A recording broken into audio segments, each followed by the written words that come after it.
Saudações, senhoras e senhores, aqui é Diogo Rafael Moreira do site controversiacatólica.com. Nesse vídeo tenho a intenção de falar sobre a suposta calúnia que Monsenhor Marcel Lefebvre, uma das vozes que se levantou contra o Concílio Vaticano II, fez a João Paulo II, quando ele disse que ele era vamos lá, filocomunista. Ou seja, um simpatizante, um amigo, um colaborador, pelo menos em algum sentido, dos comunistas. Comunistas são aquelas pessoas que defendem um governo totalmente sem Deus e, na verdade, contra Deus. Querem estabelecer uma espécie de reino messiânico, ou seja, um reino de felicidade, um paraíso aqui na Terra, feito por homens, e para os homens sem se tributar qualquer glória e honra pública a Deus, nosso Senhor, e na verdade, inclusive, sendo um Estado erguido contra Deus, nosso Senhor, contra qualquer programa católico cristão. Isto é o comunismo, isto é o ser comunista. Ser comunista é realmente algo contrário ao ser católico, claro. Então, quando nós dizemos que João Paulo II é um filocomunista, isso é uma grave acusação. E só deixaria de ser uma calúnia se nós tivéssemos razões suficientes para sustentá-la. E, de fato, nós temos razões suficientes para sustentá-la, pelo menos 10, 9 estão muito sucintamente enunciadas neste quadro branco aqui, e tem uma 10ª que é a surpresa final. Está bem? Então, se você quiser saber mais ou menos sobre essas razões pelas quais, na verdade, não é uma calúnia dizer que o João Paulo II era de fato um filocomunista e que estava sim a serviço de um governo mundial, de uma nova ordem mundial. Então, fique atento nesse vídeo. Eu digo que, além dessas razões, existem muitas mais. Nós, por uma questão de síntese e por uma questão de respeito ao tema, que seria a tal calúnia, nós vamos ficar aqui nestas 10. Então, são 10 coisas que aconteceram durante a vida do Monsenhor Marcel Lefebvre, ainda, né, que não excedeu o tempo de atuação de João Paulo II, pegou apenas uma parte. Monsenhor Marcel Lefebvre faleceu em 1991, portanto, João Paulo II ainda teve mais 14 anos de atividade. Esses 14 anos nós não vamos cobrir, mas nós poderíamos, por exemplo, se quiséssemos, falar da visita de João Paulo II a Cuba, onde ele inclusive denuncia o embargo que foi feito com toda a justiça contra o regime comunista cubano, que seria um ato de simpatia ao comunismo, e claro, sem falar toda aquela sessão de fotos, né, em que está ele, Fidel Castro, aquela maravilha, eles na maior amizade, tudo mais, apesar de Fidel Castro ter sido um perseguidor da igreja, que fez e aconteceu ali em Cuba contra a Igreja Católica. E também, claro, poderíamos falar da declaração de João Paulo II, no dia 24 de outubro de 2001, em favor do regime chinês, onde ele louva o regime chinês, né, pelo seu planejamento, aquele planejamento maravilhoso que não permite, né, que se tenha mais de um filho, que se tiver mais força o aborto. Ele louvou o governo chinês, né, com toda a cara de pau, e isso a gente poderia aduzir, mas não está aqui. E muitas outras coisas também relacionadas às simpatias intelectuais de João Paulo II com comunistas, a sua própria doutrina, né, a doutrina filosófica de João Paulo II, mas nós não vamos entrar nesses pormenores aqui. Vamos ficar apenas nesses 10 atos, não é, ou demonstrações de filocomunismo da parte de João Paulo II. Faço esse vídeo, evidentemente, por ocasião de uma controvérsia que está havendo aí, erguida pelo site O Catequista, que está dizendo várias coisas ruins contra Monsenhor Marcel Lefebvre, contra a sua vida e contra a sua obra. E uma delas, que é a primeira que nós tomamos como objeto de nossas considerações, seria essa suposta calúnia de João Paulo II, quando ele diz que João Paulo II era um filocomunista, simpatizante do comunismo que estava a serviço da nova ordem mundial. Muito bem, vamos prosseguir aqui então, vamos logo para os motivos, está bem? Vou dar os motivos aqui e já digo que os motivos que eu vou dar aqui vão de encontro ao mito, à ficção moderna de que João Paulo II ele era um grande inimigo do comunismo. Isso é pura propaganda comunista, veiculada pela imprensa de fato filocomunista, a imprensa ocidental, que é sempre favorável ao comunismo em tudo, tá? E que vende essa coisa de que ele foi um grande anticomunista, um grande conservador, tudo mentira. Um grande conservador, um grande anticomunista, que estava junto com o tal do, vamos ver aqui, cadê ele? Vamos ver se escrevemos, tá aqui o nome dele, ó. Lech Walesa, estava ali com Lech Walesa, pelo movimento Solidariedade, lutando para derrubar o comunismo através da sua pátria, a Polônia. Bom, vamos impugnar este mito com os fatos históricos concretos, reais, de verdade, que nós encontramos tanto em biografias de João Paulo II, nos seus discursos, que estão disponíveis para todo mundo ver, em atos públicos, não é? Com fotos e tudo mais, na imprensa, em geral, imprensa mesmo conservadora. Né? Lembrando que o conservador de 40, 30 anos atrás era muito, infinitamente mais sério, tá? E digno do que os de hoje em dia. Tá? Então a coisa vai deteriorando com o tempo, na medida que a pessoa vai se mantendo, acompanhando as transformações que vão acontecendo na sociedade, e sempre essas transformações estão indo para baixo. Eu não preciso ir muito longe, você basta observar, por exemplo, a música hoje em dia. A música de 40 anos atrás era uma coisa, a de hoje em dia ainda se conserva talvez o nome de música, por convenção, mas já é uma outra coisa. Então a mesma coisa o conservador. O conservador de hoje, estilo o catequista, ele é algo muito pior do que era o conservador há 40 anos atrás. Então citar fontes conservadoras de 40 anos atrás é citar algo ainda muito próximo do que se tinha antes do Vaticano II, embora já com as suas dificuldades, como por exemplo quando você cita Le Figaro, que é uma das fontes aqui para a gente falar da maravilhosa visita do chefe de Estado polaco a João Paulo II. Bom, vamos aos fatos históricos.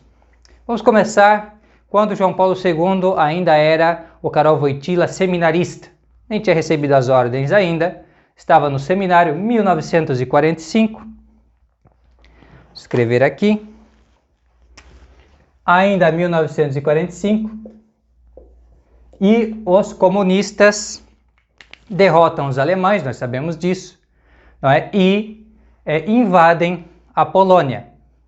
Os comunistas vendem a propaganda de que aquilo ali foi uma libertação, mas na verdade eles colocaram a Polônia atrás da cortina de ferro soviética, ou seja, aparelharam o governo polonês e escravizaram o povo polonês durante décadas, a partir de 1945. E quando os soviéticos chegaram lá, os comunistas, propriamente comunistas, que traziam a bandeira comunista para a Polônia, então estava lá João Paulo II, com críticas, estava ele evitando contato, estava ele, enfim, de qualquer maneira, fazendo alguma resistência ao comunismo? Não, ele estava lá com seus amigos seminaristas, com chá e pão, dando as boas-vindas aos comunistas, que vieram libertar a Polônia. Todo mundo sabe que isso era uma libertação meramente verbal, todo mundo sabe. As pessoas, na época, sobretudo, sabiam que comunismo num país queria dizer, sobretudo a Polônia, que estava já acostumada com uma certa liberdade, né, e que teve a vizinhança de comunistas, países comunistas, satélites do comunismo, durante uns 30 anos. Né? Então se sabia o que significava isso. Né? E eis aí a situação. Ele recebe com chá e pão. Uma grande resistência. Isso me parece um pouco simpático, né? Quando você tem o inimigo, você traz para ele chá e pão, isso me parece não uma grande resistência. Isso parece uma certa simpatia, filocomunismo. Bom, claro, não era disso que Monsieur Lefebvre estava querendo dizer. Obviamente não foi isso. Mas aqui a gente já tem no início da vida de João Paulo II uma evidência de que ele era um filocomunista. Mas a coisa vai se desenvolvendo e aqui ele já é, nessa segunda etapa aqui, ele já é um bispo.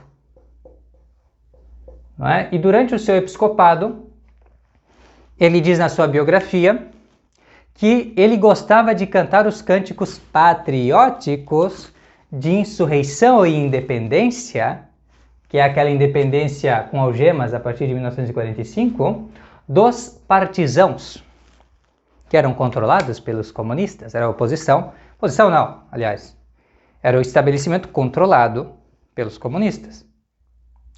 Então, cantar os cânticos dos partisãos não me parece nenhuma grande resistência da parte do bispo Karol Wojtyła, na época, que depois seria o João Paulo II. Isso parece até bem simpático, isso parece até uma certa colaboração. Identificar-se com a narrativa criada pelos soviéticos, de que houve de fato uma libertação. E eu vou dizer para você, João Paulo II sempre defendeu e compactuou com essa narrativa até o final. E nós vamos chegar aí, já no pontificado, suposto pontificado dele, vocês vão ver que ele realmente acreditava nisso aqui, que houve uma libertação, que houve uma independência, que os comunistas são lindos e maravilhosos. Salvo quando eles fazem uma coisa ou outra, mas no geral está bem assim, vamos trabalhar com eles, vamos colaborar. E eu não entrei nesse mérito, mas todo mundo sabe que o fato de João Paulo II ter conseguido, tá, durante esse meio tempo aqui, de seminarista, bispo e depois continuando seus estudos, conseguir ter ido a Roma e voltado, ido ao concílio e voltado, e toda essa liberdade que ele tinha debaixo do comunismo, era porque ele era um colaborador. Com os outros bispos isso não acontecia. Isso só acontecia com bispos dispostos a colaborar e a ser exatamente isto: filocomunistas. Está bem? Então isso é mais um sinal, mas não vamos entrar nesse mérito, vamos já para esse terceiro ato, tá? Que é bem mais grave, na verdade, que é quando ele tinha conseguido passe livre por parte dos comunistas para ir lá no Concílio Vaticano II. E lá no Concílio Vaticano II, quando entrou a questão de fazer uma declaração explícita contra o comunismo, o que fez o nosso herói aqui, João Paulo II? Ele se opôs. Opôs-se à condenação isto aqui tentou ser um símbolo de foice e martelo, do comunismo no Concílio Vaticano II. Ele foi contra a condenação do comunismo. A maioria dos bispos queriam a condenação do comunismo. João Paulo II disse: não, isso é contraproducente. É melhor não fazer isso. Na Gaudium et Spes, documento sobre a igreja no mundo moderno. Se havia uma questão importante de ser tratada no Vaticano II, era a questão do comunismo. Mas, por um pacto secreto com os comunistas, não foi condenado.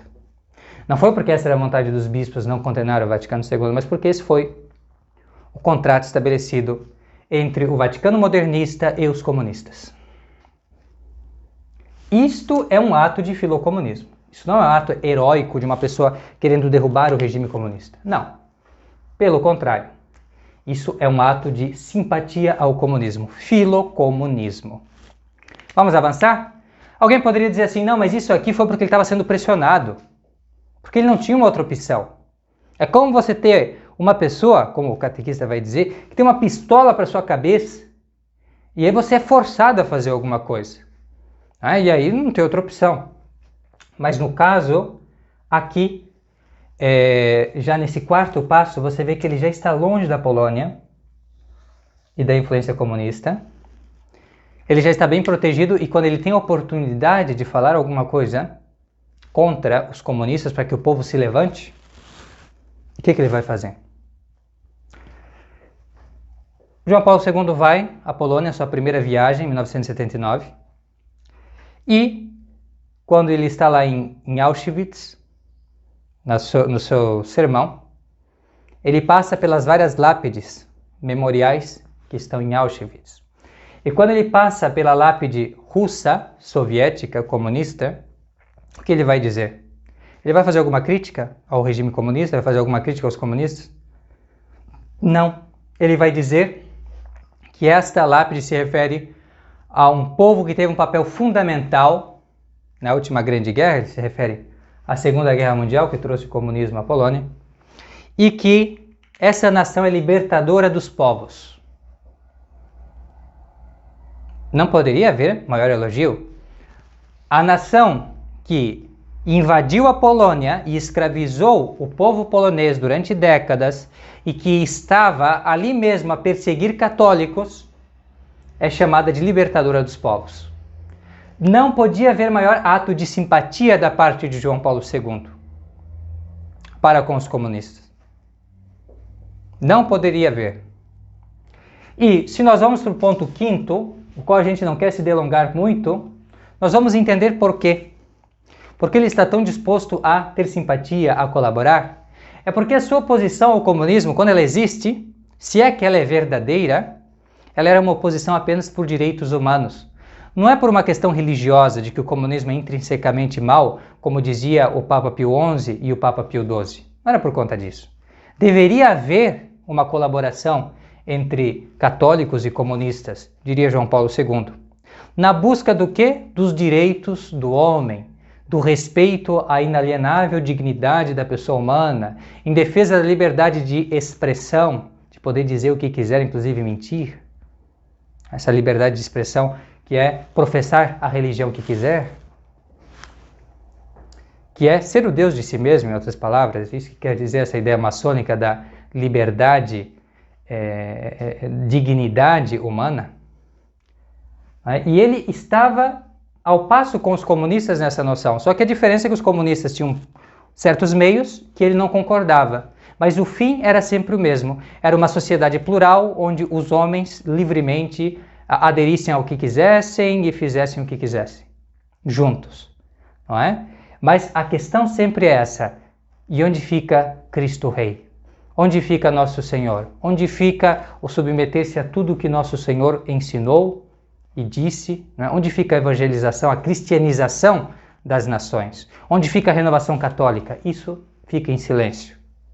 Isso fica para outro momento. O que importa para eles são os direitos humanos, que a ONU promulgou, que a Revolução Liberal na França promulgou. Direitos que falam só do homem, colocam o homem no centro e não a Deus no centro. Como é o pensamento e a perspectiva católica.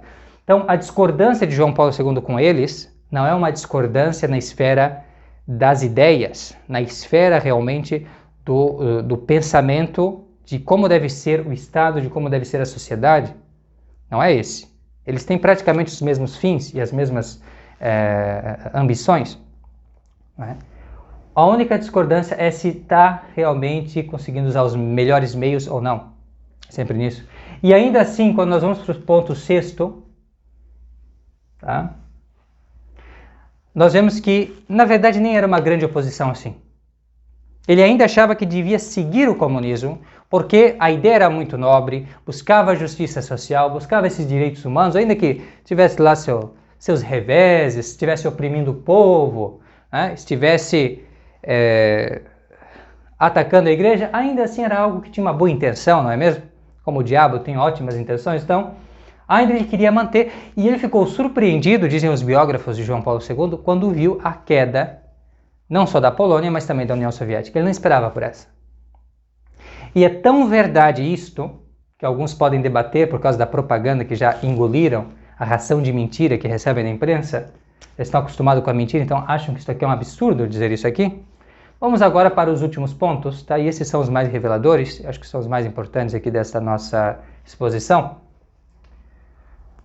João Paulo II trocou presentes e recebeu em audiência o último chefe oficial do regime comunista na Polônia. Então, ele recebeu em audiência na sua biblioteca particular no Vaticano esse chefe de Estado, quando a coisa já estava insustentável. O chefe polonês, um agente, um serviçal da cortina de ferro, dos soviéticos, ele já não tinha mais o que fazer, o regime estava por colapsar. João Paulo II, em vez de dizer um basta, em vez de ouvir o clamor popular que pedia pela eliminação dos comunistas, ele foi tentar salvar o dia do governo comunista. E ele não somente recebeu, trocou presentes, mas também, né, endossou um documento do episcopado em favor das medidas tomadas pelo governo. E mais do que isso, aqui nós temos o nosso 8º ponto fundamental, e tudo isso aqui está bem provado, meus amigos, não só com fotos, mas também com documentos do Observatório Romano e tudo mais, né, que ele pediu que os poloneses confiassem no regime, confiassem nas autoridades comunistas. E isso quando o regime já estava por acabar. Até o final, João Paulo II tentou salvar a pele dos comunistas. E chegou ao ponto, inclusive, e aqui vamos já para o nono, chegou ao ponto, inclusive, de apoiar a quem? O famoso Lula polonês, o Lech Wałęsa, que, na realidade, tinha sido escolhido pelos próprios comunistas. Nos anos 70, Lech Wałęsa, hoje em dia isto é mais do que provado, é arquiprovado, pelos documentos que foram encontrados, pela análise da assinatura, por testemunhas. Lech Wałęsa, nos anos 70, ele foi um informante pago pela polícia secreta do Estado polonês. E ele ficou durante 5 anos entregando os operários que tinham algum envolvimento com os comunistas. Isso ele fez durante 5 anos. Ele foi um informante comunista, Lech Wałęsa, que ele é considerado o herói da Polônia. Era considerado. Quem considera isso hoje em dia é um desinformado. Está bem, à época ainda pode se admitir algum engano, mas hoje em dia é sabido que isso é um mito. E esse Lech Wałęsa, depois de ter trabalhado para os comunistas, ele se infiltra no meio dos operários, toma uma liderança para ser a típica oposição controlada, ou seja, aquela oposição que os próprios comunistas escolhem para que controle as massas e não deixe que elas sejam tão radicais a ponto de fazer uma verdadeira oposição ao comunismo, mas que somente vão até um certo ponto, até um ponto de controle por parte dos comunistas. E quando já não se aguentava mais, depois da lei marcial, depois de terem perseguido e esculachado com o povo polonês, durante 5, 7 anos, os comunistas perceberam que não tinha mais como manter aquilo ali. Que se a coisa continuasse do jeito que estava, eles iriam ter que pagar pelos seus crimes. Então o que os comunistas fizeram? Recebendo instruções vindas de Moscou, a sede da União Soviética, os governantes selecionaram, dentre os operários, aqueles que lhes eram favoráveis, mais favoráveis. E claro, o número 1 era este aqui, Lech Wałęsa. E então eles foram a uma mesa redonda, que é as famosas conversas à mesa redonda. Os comunistas organizaram uma reunião que lhes era super favorável e vantajosa naquele momento. Eles não só ficaram eximidos de qualquer investigação e de ter de pagar pelos seus crimes durante esse período de lei marcial, onde eles perseguiram os trabalhadores poloneses, cometeram vários crimes, mas também fizeram com que tivessem a sobrevivência política, ou seja, os comunistas que estavam prestes a ser totalmente aniquilados, conseguiram se manter no poder, criando um regime novo que iria, na verdade, dar continuidade aos seus projetos, inclusive assumindo as suas dívidas. E se costuma dizer, então, que eles massacraram o povo polonês nos anos 80 todo, chegou o finalzinho, escolheram os seus aliados por parte da oposição, liderados por Wałęsa, se reuniram para conversar à mesa e venderam a Polônia, que foi o que aconteceu durante a presidência de Lech Wałęsa, onde ele começou a vender a preço de banana a indústria polonesa para o capital estrangeiro. Isso é o liberalismo. Os comunistas fazem a dívida e os liberais pagam a conta. Sempre assim. E o povo sempre perde, dos dois lados. Então o povo foi espoliado pelos comunistas durante décadas, massacrado pelos comunistas, que fizeram uma dívida que não era a vontade do povo, essa dívida, e depois os poloneses livremente, para conseguir a sua liberdade, vão e pagam as dívidas e ainda permitem que os comunistas continuem impunes pelos seus assassinatos e seus latrocínios. Quem que apoiou ele mesmo? João Paulo II. Por isso que se diz hoje em dia que as conversas à mesa redonda e o próprio Lech Wałęsa, na verdade, foi algo feito para o bem dos comunistas e não para o bem do povo polonês. Isso é algo bem estabelecido historicamente. E aqui nós temos, se todas essas atitudes em favor da estabilização do regime polonês, o regime comunista polonês, e depois em favor de salvar a pele dos comunistas e de colocar uma oposição controlada ali, se isso não é filocomunismo, então o que é filocomunismo? Eu diria que, se nós fôssemos investigar mais a fundo e ir olhando cada ato de João Paulo II, tá, mas especialmente esse 10º aqui, Nós iríamos talvez até além do filocomunismo. Porque isso aí é tanta simpatia, né, que parece até mesmo que é uma identidade, ou seja, que ele não é simplesmente um simpatizante, mas que é de fato um criptocomunista. Uma pessoa que não diz ser comunista, mas que está lutando pela agenda comunista. E quer que eu prove isso para você? Bom, aqui vem o nosso 10º ponto, que é a prova final. Deixa eu tentar colocar isso aqui em português. NOM. Muitos já devem ter ouvido falar nessa sigla. Nova Ordem Mundial. João Paulo II pregou a nova ordem mundial. Ele pregou a nova ordem mundial, que eu saiba, tá, pelo menos 2 vezes de maneira explícita. Numa vez, ele estava numa cidade militar romana, italiana, onde tinham vários milhares de rapazes que estavam ali prestando serviço militar. Ele foi visitar então o presídio daquele lugar e nessa ocasião ele fez uma homilia, foi a parte culminante dessa visita histórica, como várias visitas históricas que ele acabou fazendo, sempre com o seu filocomunismo. E o que ele vai dizer na metade desse sermão, que está inclusive no site do Vaticano, que está citado no nosso artigo, que está em controvérsia, completo sobre essa questão, ele vai dizer que o Concílio Vaticano II desejou e propôs uma autoridade mundial. Autoridade mundial, meus amigos, quando se fala em autoridade mundial, quando se fala em governo mundial, isso significa que aquilo ali que fizeram na Polônia em 1945 não vai ser só na Polônia, vai ser no mundo inteiro. Isso é um regime totalitário mundial.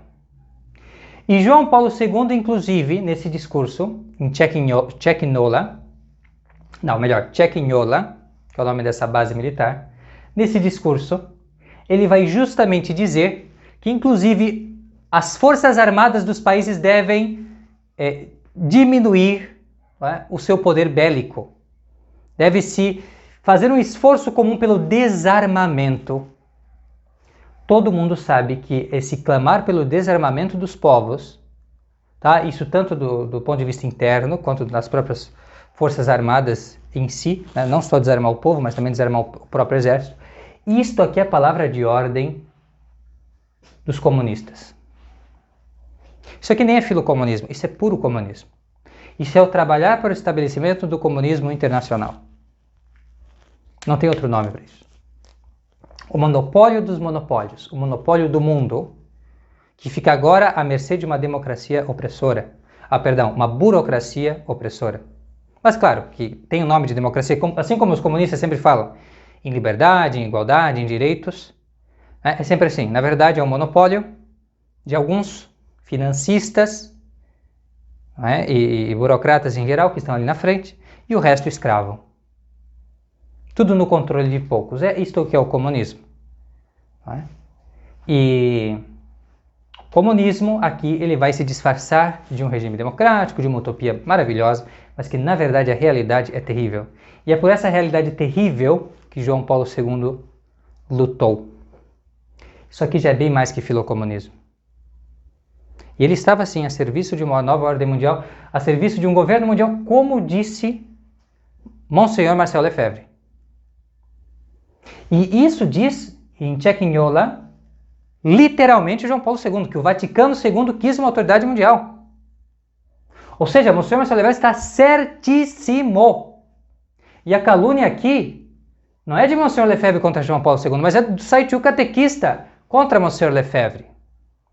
Porque a verdade é essa, João Paulo II literalmente lutou pelo governo mundial. Esse governo mundial que toda pessoa, hoje em dia, até os neocons, abominam, porque sabe a desgraça que isso será.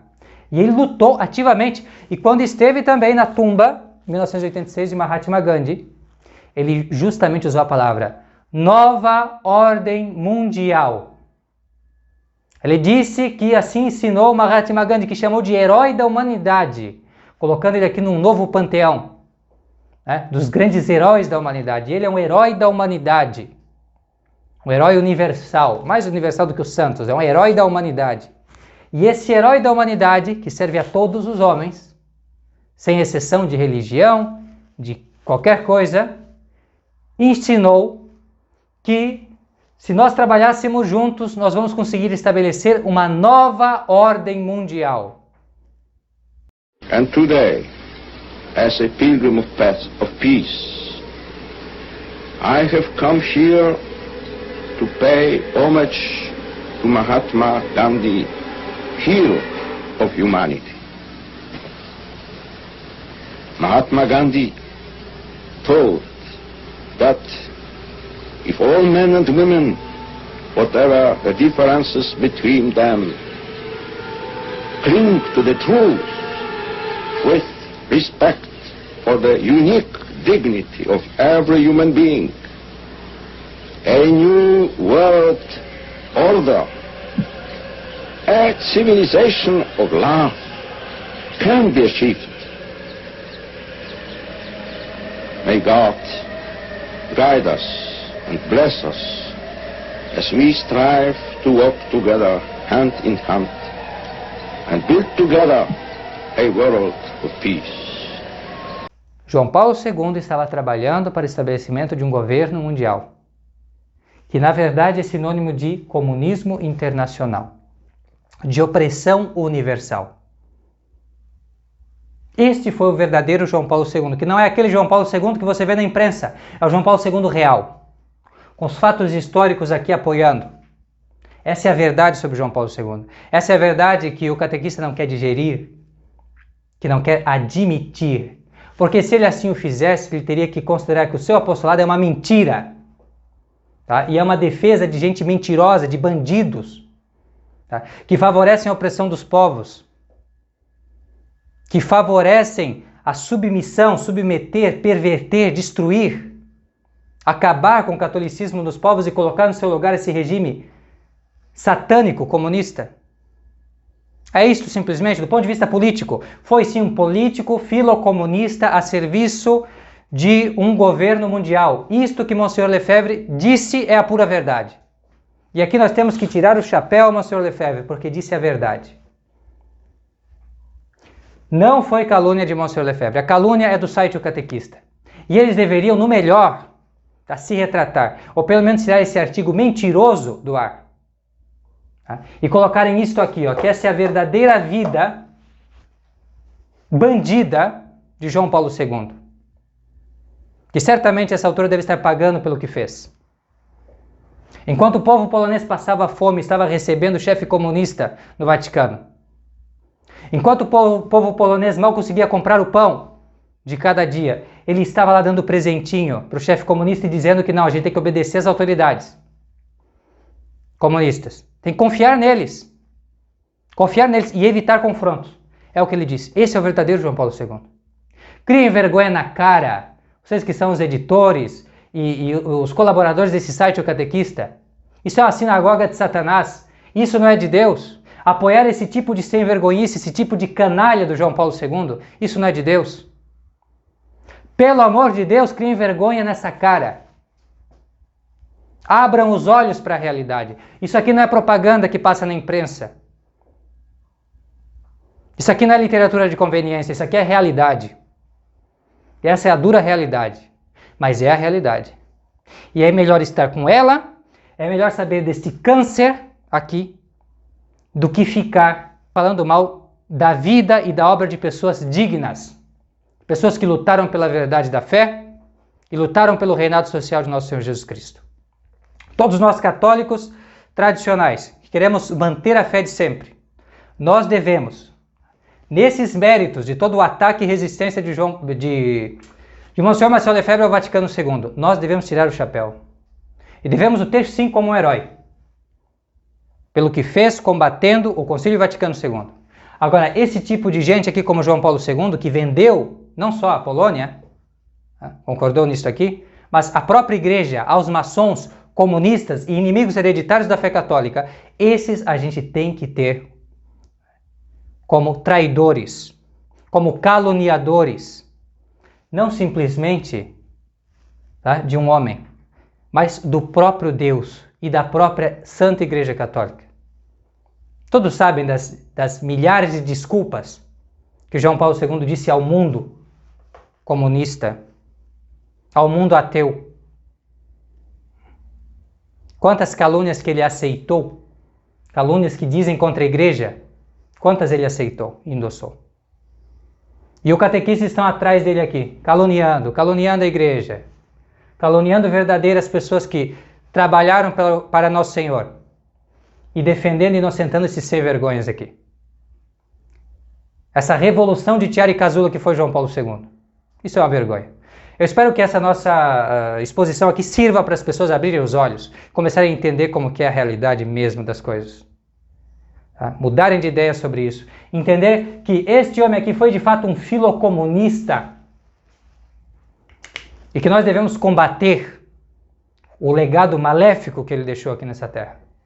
Porque ele faz parte dessas forças do mal que estão fazendo frente para destruir o reinado social de nosso Senhor Jesus Cristo e a verdade católica nesse mundo. Penso que aqui está bem estabelecido o que nós queríamos expor, está bem aqui. Tem também um artigo que podem consultar perfeitamente, está ali no Controvérsia Católica. Por favor, procurem saber mais sobre essa questão, está bem? Também tem muito mais material em controversiacatólica.com, procurem acessar, também divulgar o nosso trabalho, por favor, a fim de que essa pesquisa, esse estudo chegue a mais pessoas. Forte abraço, fique com Deus, até a próxima, tchau, tchau.